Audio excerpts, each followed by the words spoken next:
Welcome back to my YouTube channel. I don't know if you've noticed, but today we're checking out the CBR600RR.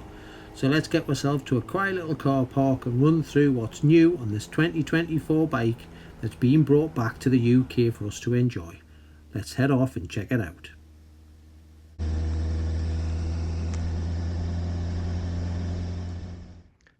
Let's have a little walk around the CBR600RR. Now at first I thought, oh, this is going to be just like the old bike and it's going to be rose tinted glasses, and I'm going to think, yeah, just like the old one. But my god, it's amazing. The way this thing works is unbelievable.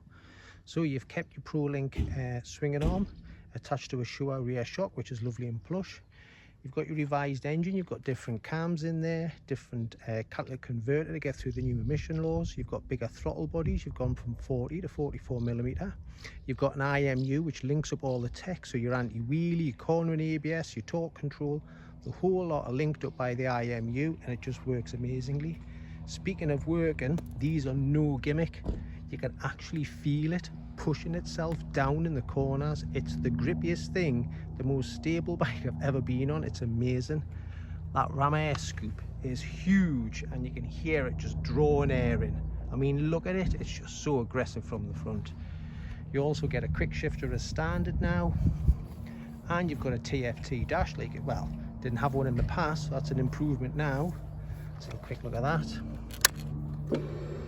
So yeah, you've got your new TFT dash, which has all the info you could need on it. So now this whole setup is amazing. So when you run through what it's changed, it's all for the better. This bike is absolutely excellent on the road and it should live on the track. It's way too much for these twisty country lanes and it is absolutely brilliant.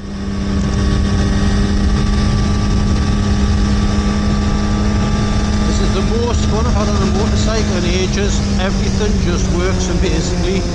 The suspension is plush, but like hold the corners mega. The brakes have got loads of feel and loads of power. It just works excellent. The quick shifter is seamless. The whole package is amazing. Not very comfortable, but once you get on roads like this, you're moving around so much, it doesn't bother you.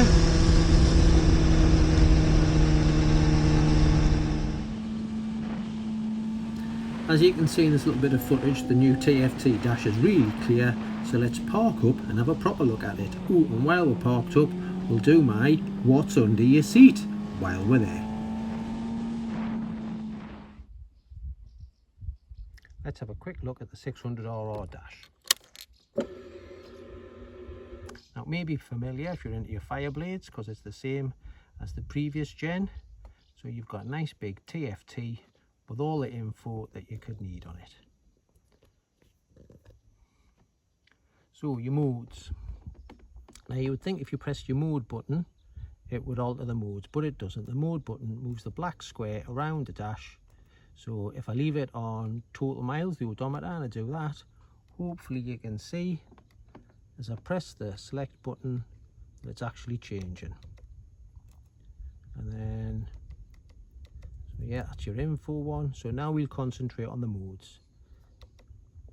So mode 1 apparently is track days, so you've got full power, minimum traction intervention, minimum wheelie, and a bit of engine braking. And you can go whichever way you like through it. So we'll go to mode 2. So that's supposed to be for twisty country lanes. Nice amount of power, nice amount of traction, good wheelie intervention, and a bit of engine braking. And then mode 3 is the power is back right off, the traction's right high, because apparently that's for riding around towns and cities and stuff. And then user 1 and user 2 you can program however you like. And if you want to get into the dash, you press and hold them both together and we're in. So we'll do something quick like display. So you use your mode button and then it gets you into it, trying to get everything in here. Go to circuit, hit your mode button, hit your out arrow, hit your exit, and that's it. And that's how you change your dash. So to get in, press and hold both, and then we'll go back to display mode, but I think we'll go back to street, and then we'll come out. So everything you want to do, if you press and hold them, it gets you in there. So as you can see, you've got functions, you've got lap time, you've got display, you've got general, you've got service stuff. So yeah, you can have a good old mess around with the dash in the background.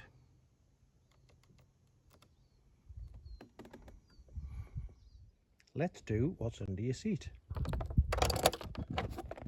And there is no room for nothing. I'm not even going to bother putting me lock in there. The only thing that's got space in here is a crappy, which I think is non-existent toolkit. Oh yes, and your colour code. That's probably the only handy thing under there. But yeah, that is just about flat with the plastics. So yeah, there is no storage under this seat or whatsoever. So pop the seat back on and conclude what's under your seat. No space at all.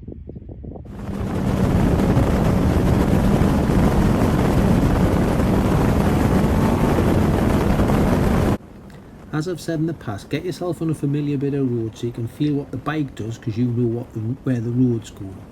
And I'm sure I remember this bike in the past, the old 600RR, didn't get itself going till it hit 10,000 revs, where this fella does feel a bit pokier. It doesn't feel as peaky as it used to.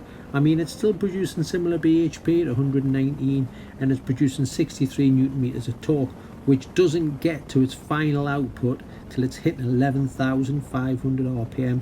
So you've got to rev it. I'm not saying it's not a rev monster, you have to rev it to get the best out of it. But this new inline 416 valve engine with its bigger throttle bodies and its different cams definitely feels pokier than the previous bike. With that huge ram air scoop gulping in the air to get into the airbox, this bike sounds amazing. So let's have a little sound check.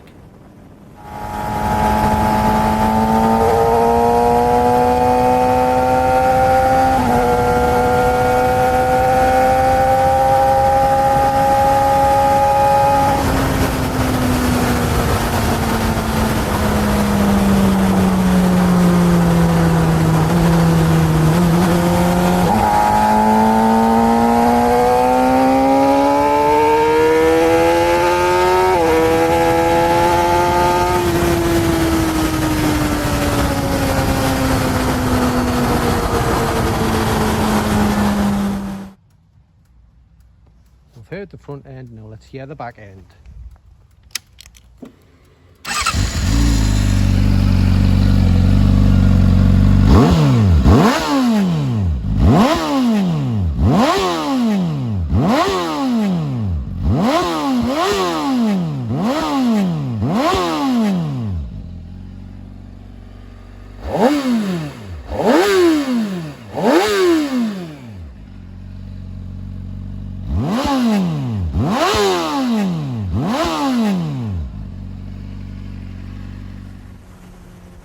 I'll head back to work. I think I've been up and down this road enough now. I've probably annoyed all the people that live here.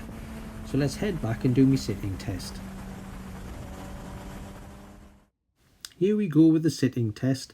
The whole point of this is you get an idea of dimensions of the motorcycle. So I'm 5'10" with a 32-inch inside leg. So I climb aboard the bike and as you can see, I'm feet flat on the floor. I'm right at the front of the seat and so where the thinnest part of the bike is, so my legs go straight down. Now, seat height's 820mm, and as you can see, it's not a comfy bike, it's a very cramped bike, but it is a super sport bike. The whole point of this bike is for getting around corners as quick as it can. So handlebars are low, foot pegs are high and back. So yeah, not a comfy bike, but once you get it out there and grafting and you're moving around a lot, I didn't find it uncomfortable, but as I say, you move around a lot as you're going through the corners. Curb weight on this fella is 193 kilograms. Which is probably why it handles so well, because it's a nice light bike.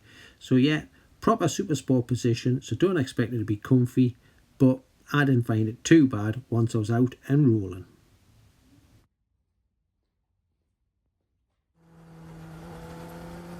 So to sum it all up, we all know why the CBR600 and the ZX6 and the R6 all disappeared.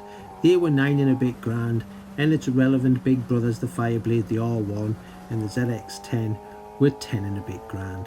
So why have a 600 when you could have 1,000? Where now you can have a 600RR for 10 and a half grand, or 23,500 get a Fireblade. And I know what I would buy. I'd have this any day because you ride it, it doesn't ride you, and it's an awesome thing. The tech you get now and the setup is amazing. So if it was me, I'd buy a 600RR any day. I do hope you've enjoyed this little bit of YouTube content as much as I enjoyed making it. I loved riding the 600RR. What a giggle it was, and especially in this beautiful countryside. I mean, who couldn't love that? Now don't forget, if you like what I'm doing, thumbs up. If you love what I'm doing, please subscribe. And there's more content on this channel, as you can see in the links now. Bye for now.